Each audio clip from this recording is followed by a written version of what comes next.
If you follow this channel, you probably know that I personally think that the work being done by DOGE, the Department of Government Efficiency, is necessary. However, their tactics are absolutely blowing my mind. And the current showdown between DOGE and the U.S. Institute of Peace is really highlighting the Gestapo-like tactics that are being employed. The U.S. Institute of Peace asserts that it is a congressionally funded independent nonprofit and not part of the executive branch. So they are describing DOGE's actions and President Trump's cuts to their funding and staff as the illegal takeover by elements of the executive branch of a private nonprofit.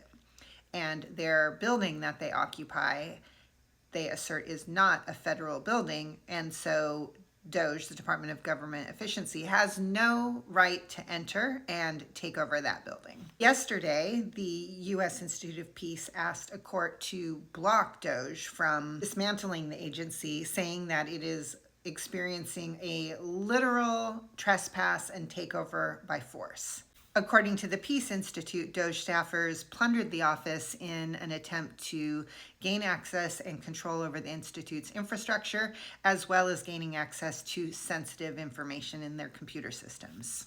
Their court filing includes photos of the Institute's financial records placed in bins labeled "Shred" by DOGE staffers, as well as showing papers littered over the ground when DOGE staff ripped down a U.S. Institute of Peace logo, which was on the wall. Their movement towards the Institute's gun safe prompted the USIP to trigger its lockdown policy. And I mean, this is just extraordinary. This is going on in a government-funded Institute of Peace, no less.